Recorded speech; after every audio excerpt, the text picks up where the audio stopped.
holy, infant lowly, for his bed a cattle stall. Oxen lowing, little knowing, Christ the child is Lord of all. Swiftly winging, angels singing, bells are ringing, tidings bringing. Christ the child is Lord of all. Christ the child is Lord of all. Flocks were sleeping, shepherds keeping vigil till the morning new. Saw the glory, heard the story, tidings of a gospel true. Thus rejoicing, free from sorrow, praises voicing, greet the morrow. Christ the child was born for you. Christ the child was born for you.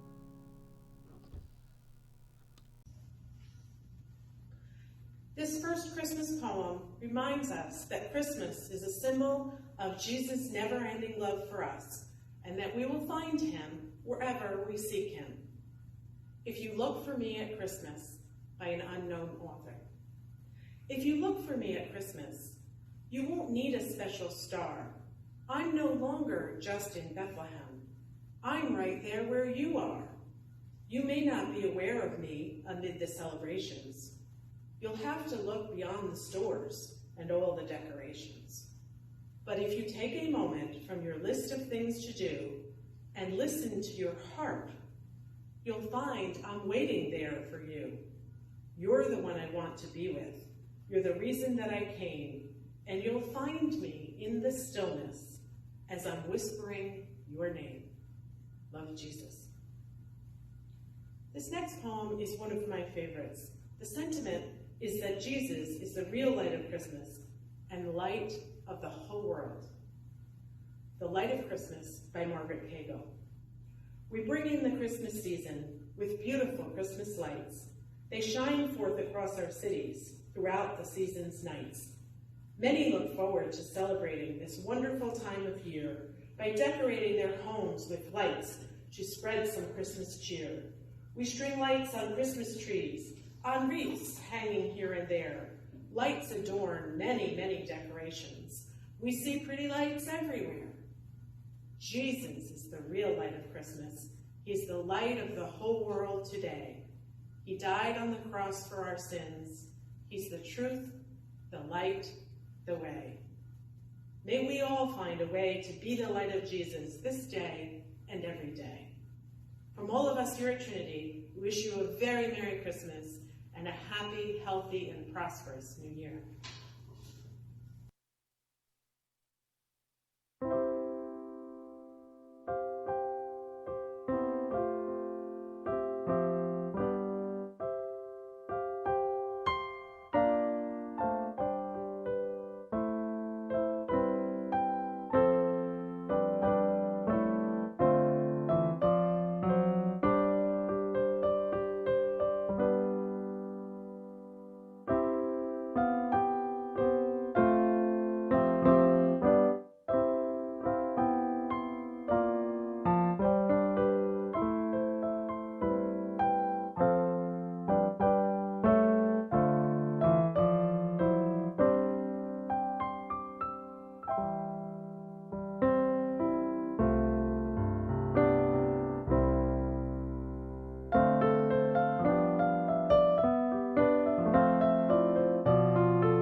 Hi, my name is Duane Keeler, and I'm going to read a story for you. The name of the book is Room for a Little One. It's written by Martin Waddell. It was a cold winter's night. Kind Ox lay in his stable, close to the side of the inn. Can you see it here? There's the ox right there. Old Dog came by. He stopped and looked into the stable. I need somewhere to rest, said Old Dog. Come inside, Kind Ox said. There's always room for a little one here. See the dog looking inside? And Kind Ox. And Kind Kitty. Old Dog came in and lay down in the straw. He nestled close to Kind Ox, sharing the warmth of the stable. See how they're all snuggled together? Isn't that nice? Somebody else is snuggly tonight. Stray Cat peered in. She saw Old Dog and she stopped. Stray Cat arched her back and her fur bristled. I'll not chase you, said Old Dog. Come inside, said Kind Ox. There's always room for a little one. You see the kitty on the right, on this side, and the dog over here.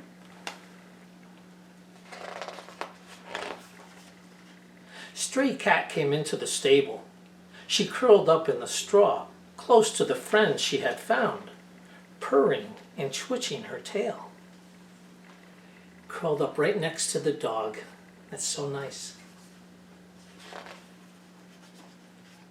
Small Mouse stopped at the door of the stable. She saw Stray Cat and she quivered with fear. You are safe here. I won't harm you, said Stray Cat. Come inside, Kind Ox said. There's always room for a little one here. You see the kitty over here and the mouse.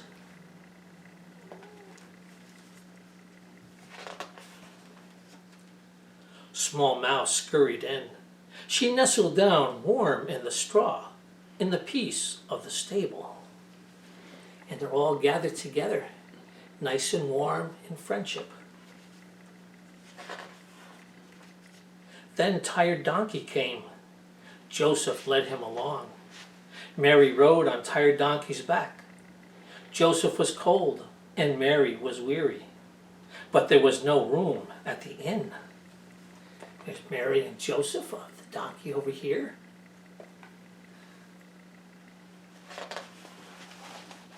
Where will my baby be born? Asked Mary. Come inside, Kind Ox called to the Tired Donkey.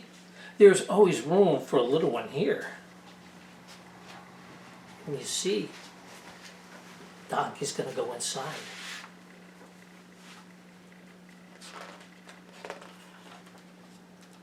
Tired Donkey brought Mary into the stable.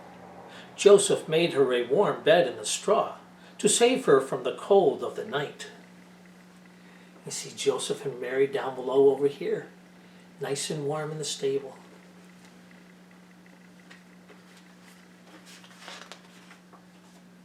And so Jesus was born with the animals around him. Kind Ox, Old Dog, Stray Cat, Small Mouse, and Tired Donkey all welcomed him to the warmth of their stable. And you see all of God's creatures here, including the humans, Joseph and Mary and the baby Jesus. And this is Ava, if you're wondering. That cold winter's night, beneath the star's light, a little one came for the world. And that's the end of the book. Thank you very much.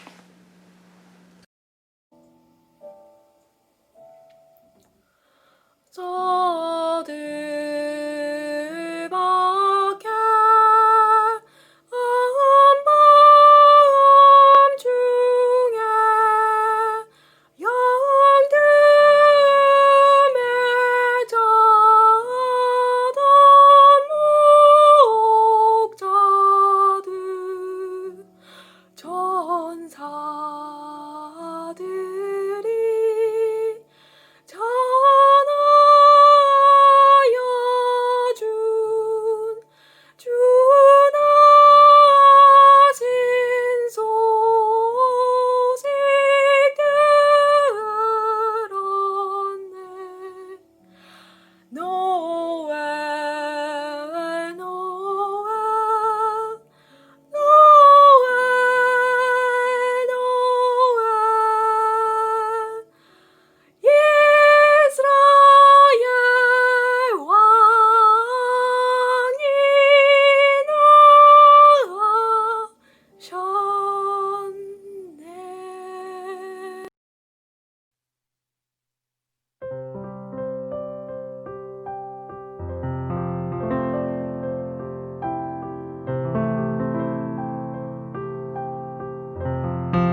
Colors of Christmas by Matthew Paul Turner.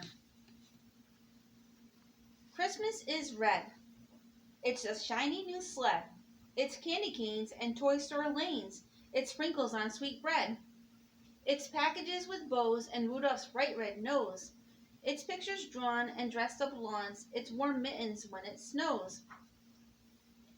It's the drummer boy's drum, his pa-rum-pa-pum-pum. It's Santa Claus and cranberry sauce. It's apples, pears, and plums.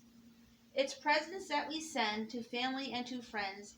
It's jolly cards and merry hearts. Yes, Christmas is red. Christmas is green. It's an evergreen scene. It's holly sprigs and mistletoe twigs. It's emerald lights agleam. It's garland on rails and pine needle trails. It's winter boots and funny elf suits. It's that old Mr. Grinch tale. It's Granny Smith pies and plaid bow ties. It's fresh potpourri that smells Christmassy. It's stockings hung high. It's tinsel on trees and grass iced by freeze. It's Christmas tree balls and artwork on walls. Yes, Christmas is green. Christmas is gold. It's bright ribbon unrolled. It's jingling bells and warm yummy smells. It's heirlooms you are not allowed to hold. It's dancers all tapping among holiday trappings. It's nutcracker crowns and Christmas Eve gowns. It's glittery gift wrapping. It's a big turkey roast and walnuts you toast. It's crackling fires and glorious choirs. It's an ornament you love most. It's kids shouting, "Behold!" wearing halos and robes. It's treetop stars and old church bazaars. Yes, Christmas is gold. Christmas is blue. It's a winter sky's hue. It's flannel sheets and shaped cookie treats. It's a lake frozen through. It's big puffy coats and huge parade floats. It's juniper trees and blue spruce wreaths. It's writing Santa notes. It's a sweater mama knit, stretched yet still fits. It's turquoise lights in the darkest of nights. It's a snowman's outfit. It's memories old and new, and loved ones gone too soon. It's an Elvis song and nights growing long. Yes, Christmas is blue. Christmas is white. It's warm candlelight. It's mountaintops and small fancy shops. It's turtle doves in flight. It's December snowstorms and blankets so warm. It's angel wings and the song that we sing about our dream for Christmas morn. It's sleigh rides through snow and tea lights that glow. It's North Pole tales and frosty exhales. It's cocoa with marshmallows. It's a star shining bright on the holiest of nights. It's powdered cakes and paper snowflakes. Yes, Christmas is white. Christmas is brown. It's pine cones scattered round. It's caramel corn and copper French horns. It's winter's frozen ground. It's firewood piled high and reindeer that fly. It's cinnamon sweets and gingerbread treats. It's homemade pecan pie. It's a cradle soft with hay and a donkey's gentle bray. It's God within a baby's skin on that very first Christmas day. It's shepherds kneeling down and wise ones gathered round. It's Mary's sigh and Jesus' cry. Yes, Christmas is brown. Christmas is you. It's your own unique hue. It's your wondrous gleam and your bedtime dreams. You color each Christmas anew. It's your tinsel and flare and the gifts that you share. It's your jingling smile and your fa-la-la style. It's how you love and how you care. It's the songs that you sing and the light that you bring. It's your heartfelt compassion and your hope put in action. It's your thrill for the little things. It's your love for what's true. It's the good that you do. You're a part of the story, the joy and the glory. Yes, Christmas is you. The end. Silent night, holy night, all is calm, all is bright.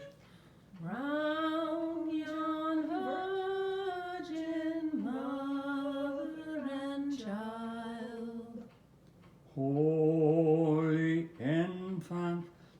so tender and mild.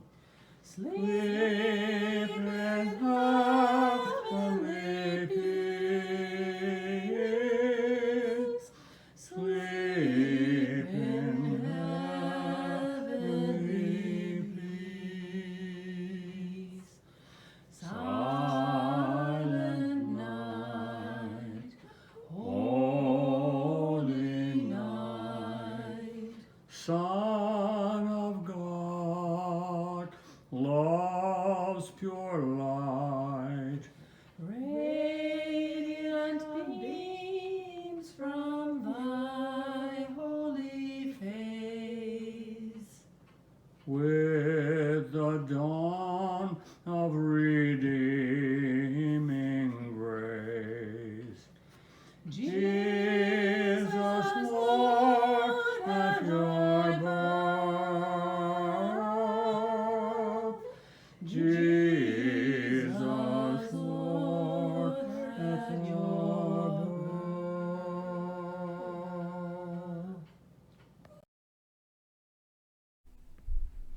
Merry Christmas, everyone.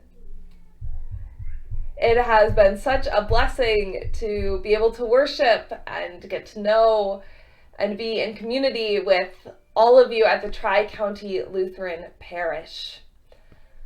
I want to thank you for the wonderful time that I've had thus far as your vicar, and I wish all of us a happy and safe and blessed new year.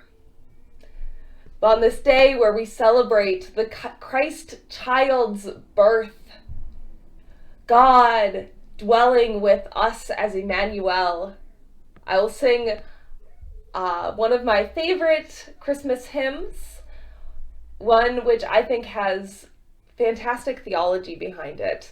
Hark the Herald Angels Sing.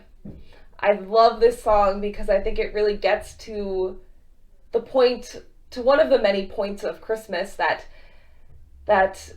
God and humanity have been reconciled, and that through Jesus, the glory of the Godhead, of the Trinity is made manifest.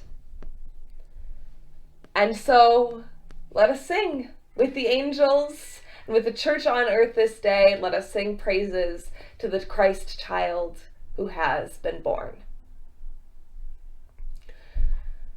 Hark the herald angels sing, glory to the newborn King. Peace on earth and mercy mild, God and sinners reconciled. Joyful all ye nations rise, join the triumph of the skies. With angelic hosts proclaim, Christ is born in Bethlehem. Hark the herald angels sing, glory to the newborn King. Christ by highest heaven adored, Christ the everlasting Lord. Late in time, behold him come, offspring of a virgin's womb. Veiled in flesh the Godhead see, hail the incarnate deity. Pleased with us in flesh to dwell, Jesus our Emmanuel. Hark the herald angels sing, glory to the newborn King. Hail the heaven-born Prince of Peace, hail the Son of Righteousness. Light and life to all he brings, risen with healing in his wings. Mild he lays his glory lie, born that we no more may die, born to raise us from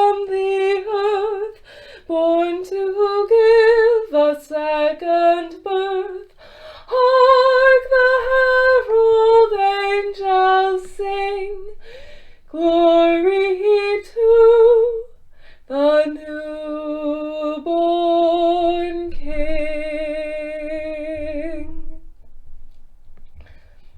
Merry Christmas, everyone.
Merry Christmas, everyone.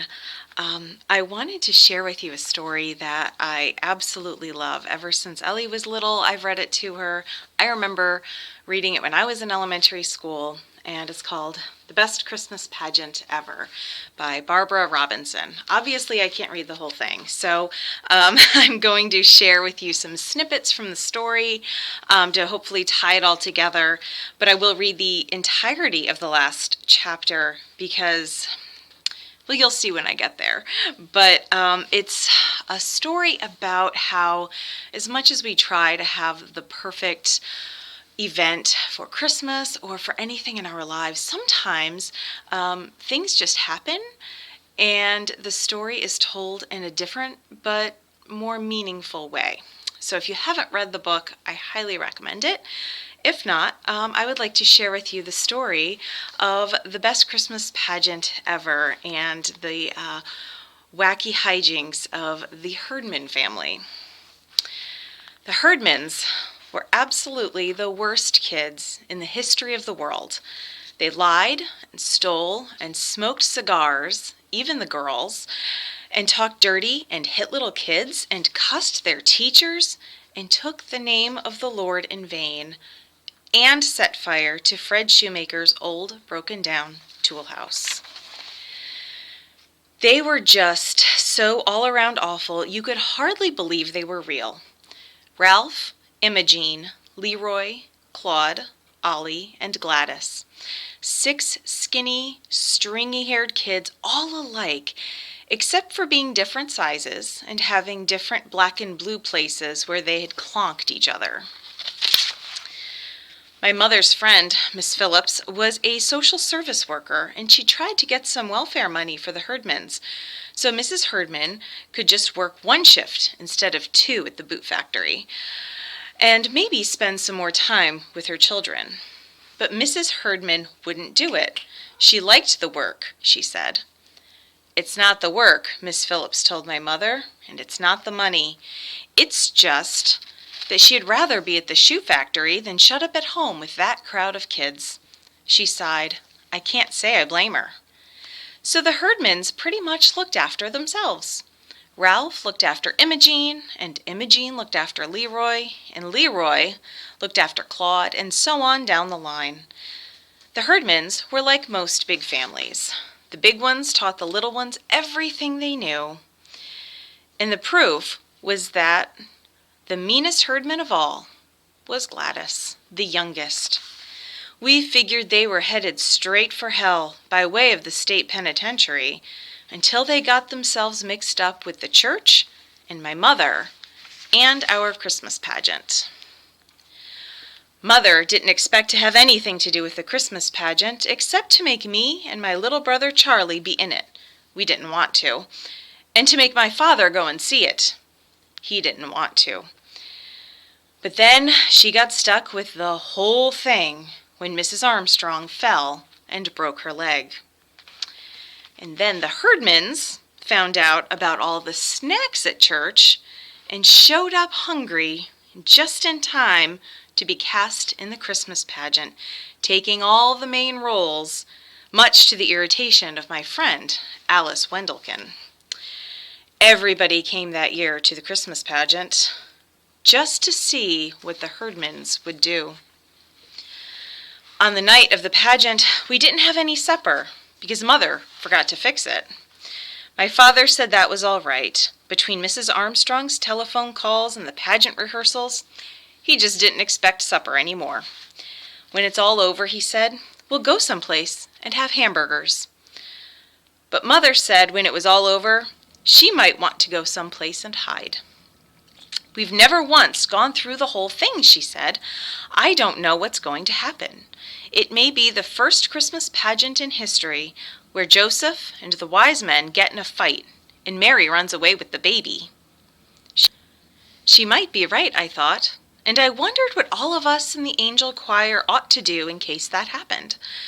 It would be dumb for us just to stand there singing about the Holy Infant if Mary had run off with him.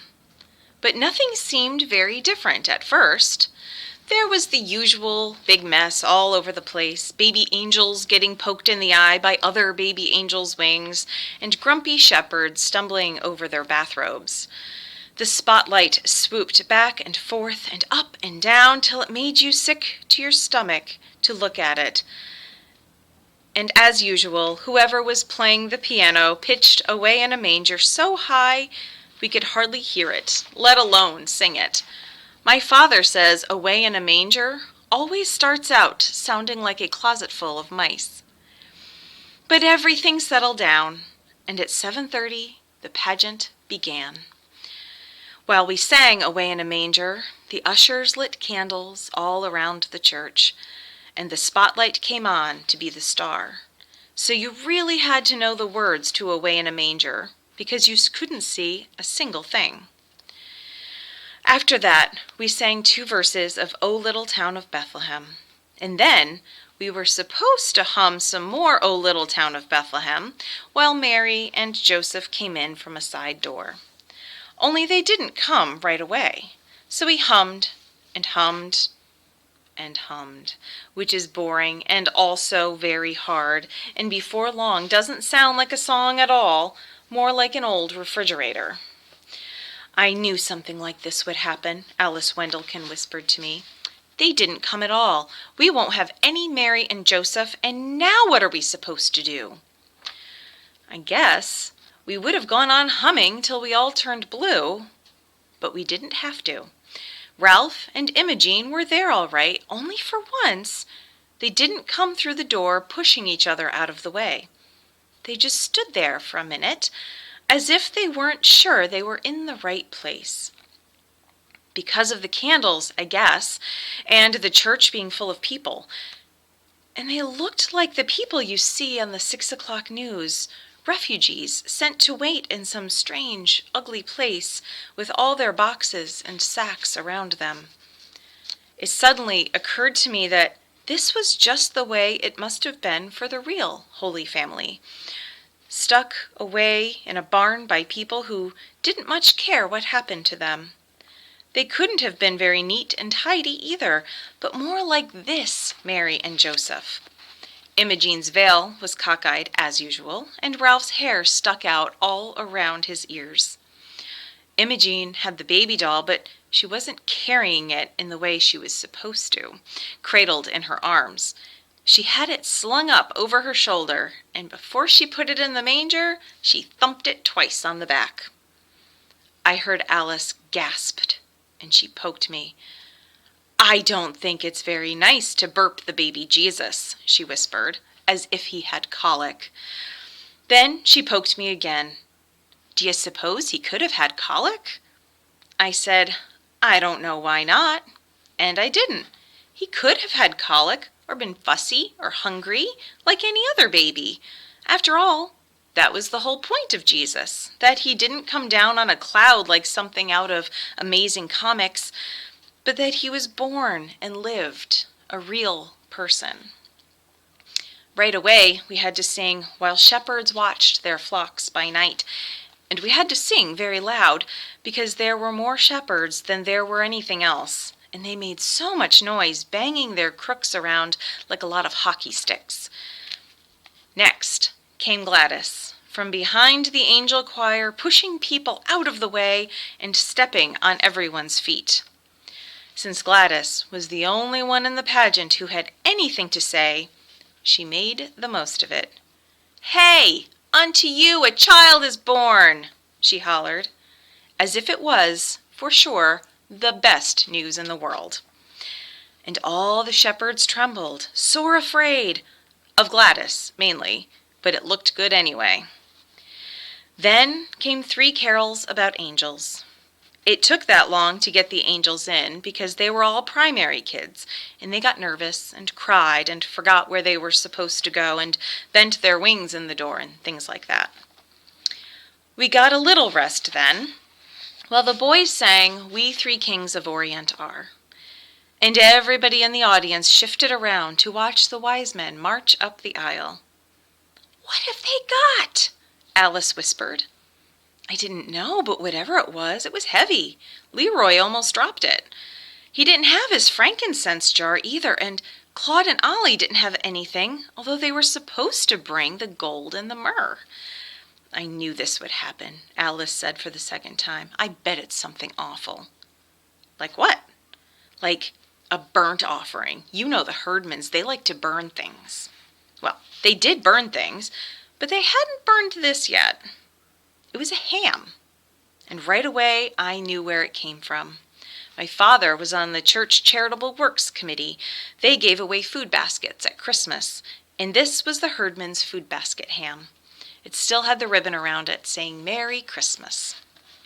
"I'll bet they stole that," Alice said. "They did not. It came from their food basket, and if they want to give away their own ham, I guess they can do it." But even if the Herdmans didn't like ham, that was Alice's next idea, they had never before in their lives given anything away except lumps on the head, so you had to be impressed. Leroy dropped the ham in front of the manger. It looked funny to see a ham there instead of the fancy bath salts jar we always used for myrrh and frankincense. And then they went and sat down in the only space that was left. While we sang "What Child Is This?" the wise men were supposed to confer among themselves and then leave by a different door, so everyone would understand that they were going home another way. But the Herdmans forgot, or didn't want to, or something, because they didn't confer, and they didn't leave either. They just sat there, and there wasn't anything anyone could do about it. "They're ruining the whole thing," Alice whispered. But they weren't at all. As a matter of fact, it made perfect sense for the wise men to sit down and rest, and I said so.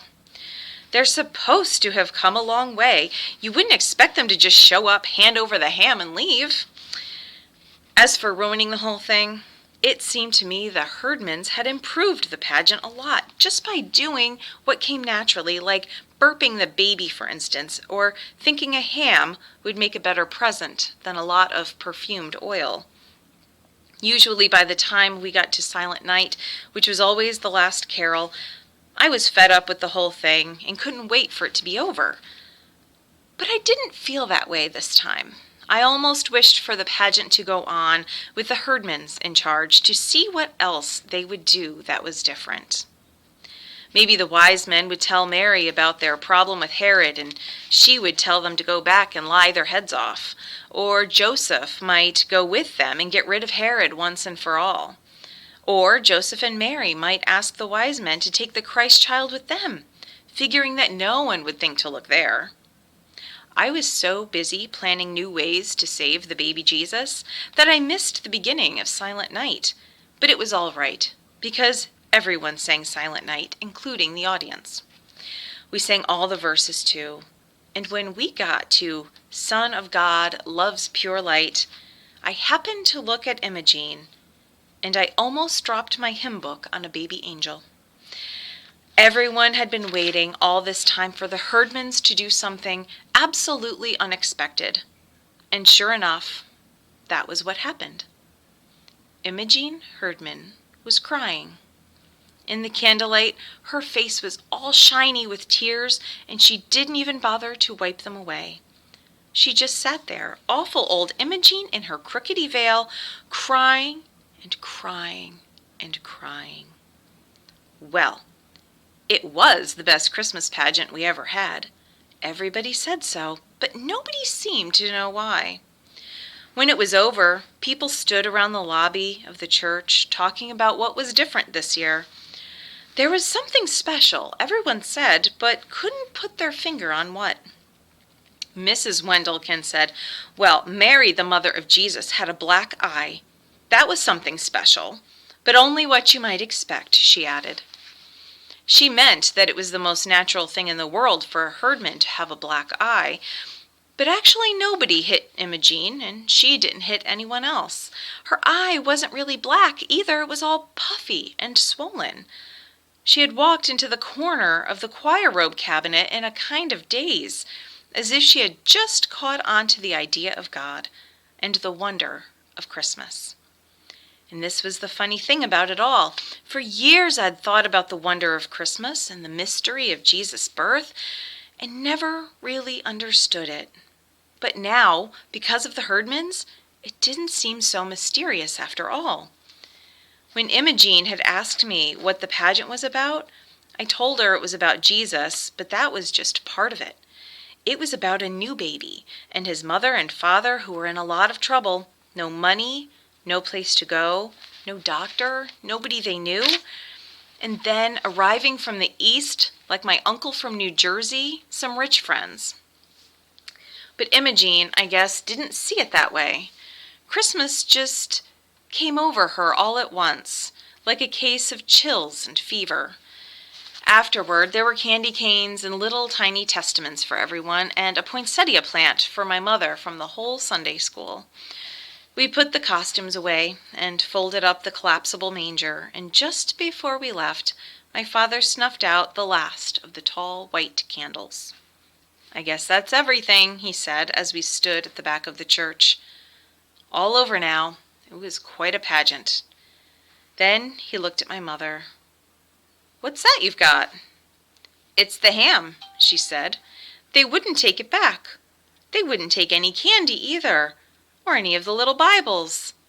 But Imogene did ask me for a set of the Bible story pictures, and she took out the Mary picture and said it was exactly right, whatever that means.